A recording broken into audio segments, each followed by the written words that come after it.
Assalamualaikum warahmatullahi wabarakatuh.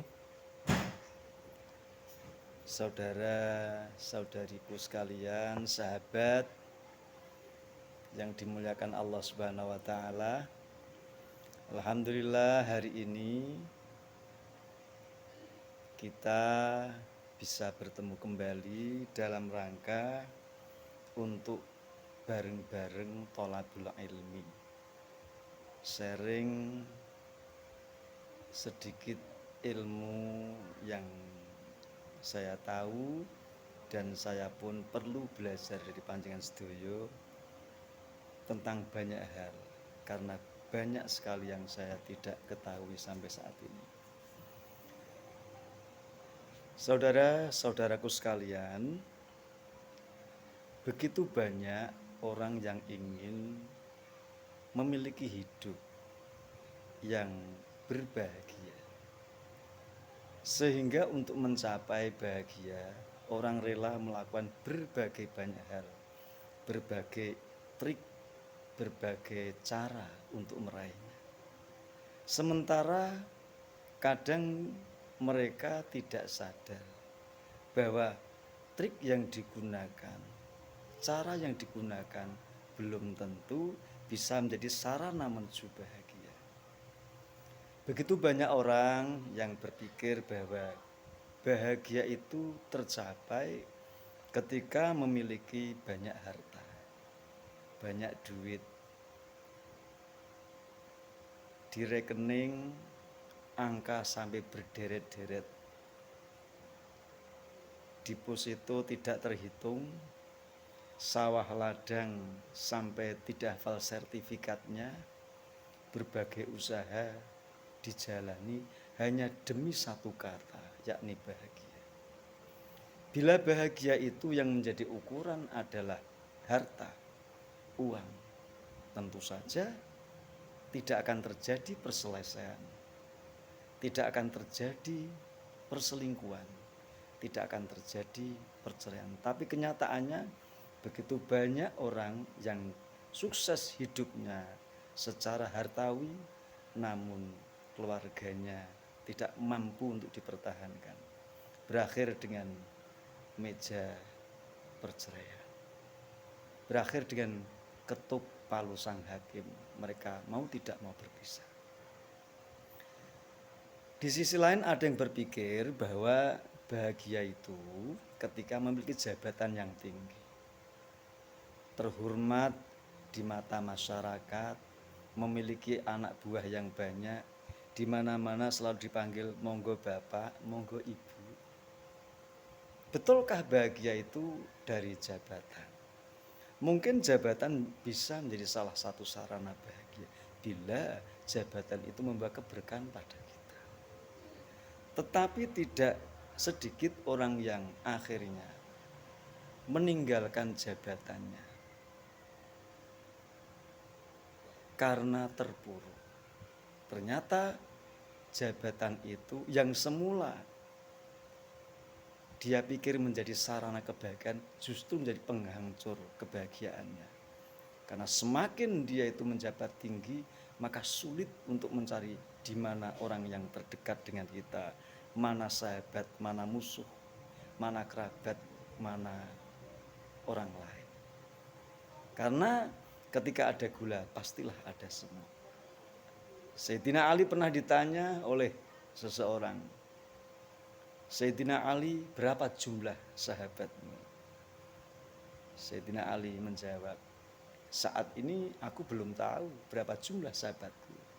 Namun ketika nanti aku sudah tidak menjadi khalifah, ketika aku sudah tidak menjadi pejabat, baru ku tahu seberapa banyak sahabat dan teman-temanku. Saudaraku yang dimuliakan Allah, Kanjeng Nabi Muhammad tuntunan kita, Rasulullah tercinta, telah memberikan satu konsep bahwa ternyata kebahagiaan itu baru bisa kita raih ketika kita memiliki 4 hal. Di dalam sebuah hadis, arba'un min sa'adatil mar'i, ada 4 perkara yang menjadi pilar kebahagiaan.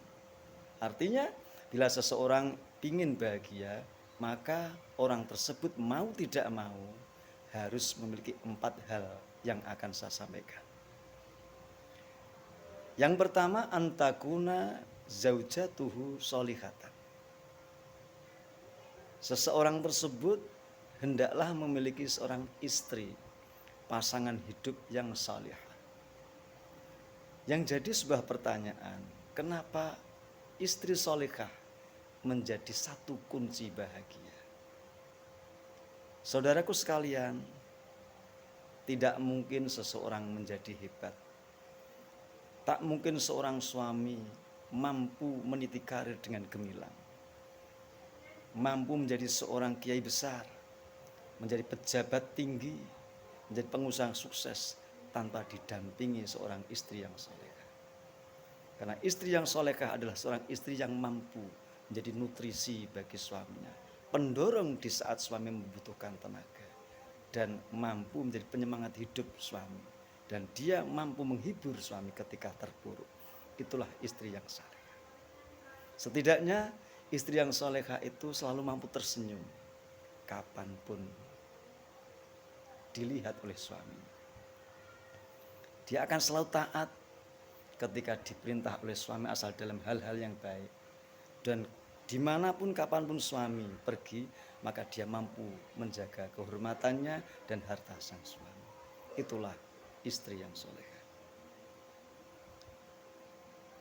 Istri yang solehah itu nanti akan mampu menjadi madrasah pertama bagi anak-anaknya.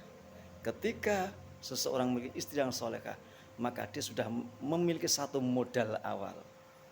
Dia darinya akan tumbuh generasi-generasi penerus yang insya Allah dengan didikan yang penuh adab, penuh ilmu, penuh kasih sayang, akan memiliki putra-putri, beranak pinak, cucu dan sebagainya yang solih dan solihah.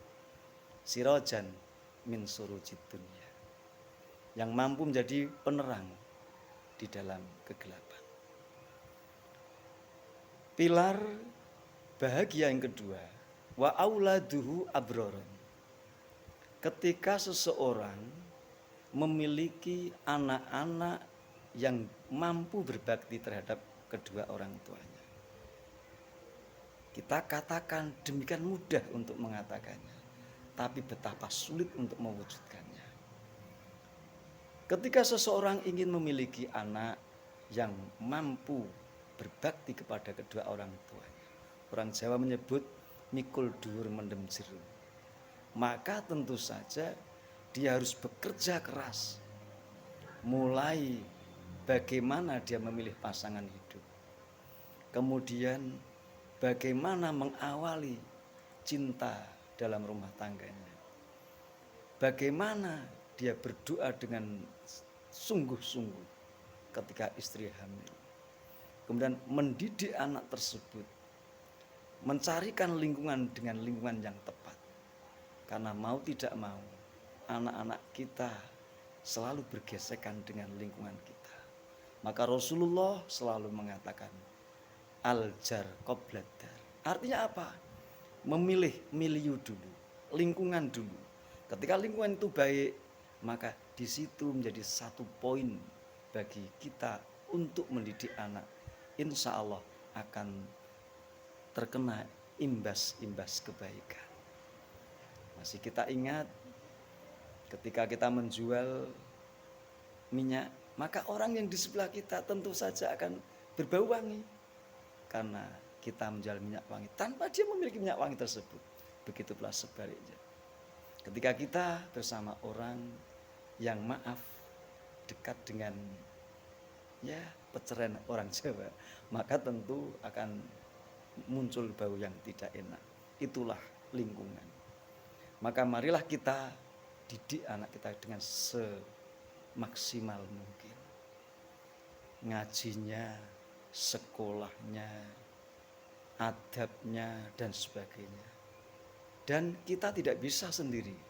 Ketika kita memondokkan anak, ketika memadrasahkan anak, menyekolahkan anak, pilihlah lembaga pesantren yang tepat.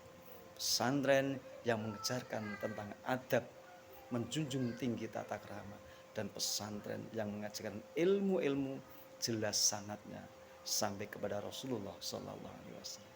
Jangan pernah terjebak, jangan pernah terpesona oleh gemerlapnya tampilan, namun pelan-pelan mintalah petunjuk pada Allah, lembaga mana yang pas pada anak Anda. Kemudian yang ketiga adalah pilar yang juga tidak kalah penting. Wa khulatauhu sholihin. Seseorang itu akan bahagia ketika memiliki teman yang baik. Memiliki teman bergaul yang baik, termasuk kita. Maka wong kang soleh kumpulano itu menjadi salah satu dari tombok hati. Bahkan di dalam salah satu hadis, ketika seseorang sudah mulai meninggalkan orang-orang soleh, yafiruna minal ulama, dari para kiai, ustadz dan sebagainya, maka Allah mengancamnya dengan 3 bala. Kita harus ingat itu. Maka marilah selama kita hidup di dunia ini, nyedao wong sing soleh.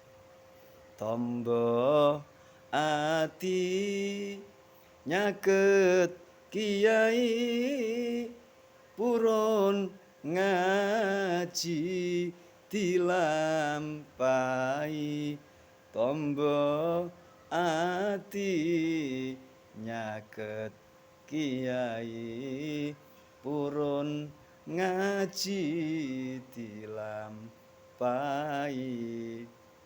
Sekilas syair itu menuntun pada kita untuk selalu dekat dengan orang-orang yang baik. Wa khulatauhu sholihin. Memiliki teman-teman bergaul orang-orang yang soleh. Kemudian pilar yang terakhir, ketika kita mau mendapatkan kebahagiaan, yakni warizquhu fi baladi. Bermata pencarian di daerahnya sendiri.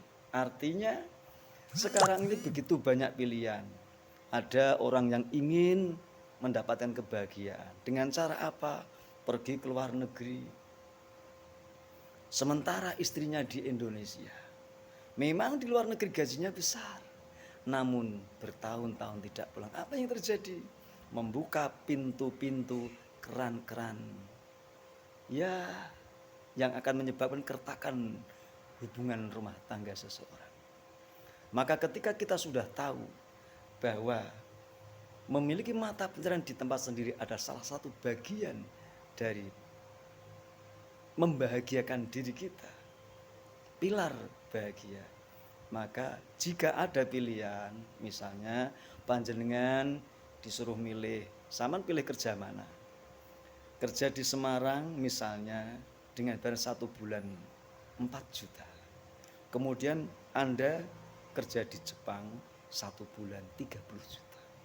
Maka bila Anda memikirkan kebahagiaan Anda, maka pilihlah Semarang. Karena walaupun 4 juta, tapi cinta Anda insya Allah akan terselamatkan. Cintamu terhadap anak, terhadap istri, insya Allah akan terselamatkan. Namun bila mana kita memilih yang di luar dengan gaji yang banyak, maka sudahkah Anda berpikir berulang-ulang bahwa keluargamu akan selamat? Siapa yang menjamin? Tidak ada kan? Maka bermata pencarianlah di daerah sendiri sebisa mungkin. Semoga dengan 4 hal yang disampaikan Rasulullah itu kita mampu memiliki satu demi satu sehingga akhirnya 4 hal tersebut mampu kita miliki. Dan 4 pilar kebahagiaan ini tentu saja ini adalah hal-hal yang masih bisa kita upayakan. Dan ada 1 hal yang wajib fardu ain yang harus kita lakukan. Jadilah hamba yang baik. Jadilah abdun syakur. Jadilah hamba Allah yang mau berterima kasih. Sekian, dimanapun, kapanpun, jangan tinggalkan sholat, tepat waktu lakukanlah, dan jangan pernah menghina siapapun, karena kita adalah hamba Allah yang dhaif. Ihdinas siratal mustaqim. Wassalamualaikum warahmatullahi wabarakatuh.